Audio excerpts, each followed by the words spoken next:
4 rəng bir arada həm uyğun qiymətli, həm də viral bir məhsulu yoxlayacağıq. Bu məhsulu çoxdan da istifadə etmək istəyirdim. Görək viral olmağa dəyər yoxsa yox. Üzərindəki relatini də çökək.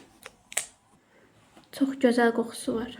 Mən normalda həmişə ağ rəngdə olan pudrasını istifadə edirəm. Bu gün amma 4-ünü də qarışdıraraq istifadə edəcəm. 4 rəngi də tökdüm, qarışdıraq. Mənim üçün pudrada ən önəmli olan şey gözlərimin altını qurutmamasıdır. Öncə gözümün altındakı konsileri yaxşıca yayım. Çalışın bir də pufdan istifadə edərkən belə çöldən içəriyə doğru pudranı istifadə edin. Qalan tozları da fırça ilə belə yaydım. Mən çox bəyəndim. Qızlar, bir dənə fərqə baxın. Mənim göz altlarım normalda çuxurludur. Görün necə blurladı o çuxuru. Gözümün də altını qətiyyən qurutmadı. Fırçama pudranı alıram. Gəlin indi yanağımdakı bu parlaq görüntünü görək blurlayacaqmı?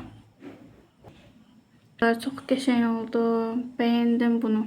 Qızlar, makyajımı bitirdim. Mən bu pudranı çox bəyəndim. Nə gözümün altını qurutmadı, nə üzümü qurutmadı. Həm uyğun qiymətli, həm də 4 fərqli rəngdə pudra istəyirsinizsə, mütləq bu pudraya baxın. Mənə görə viral olmağa dəyər. Sizin fikirləriniz necədir?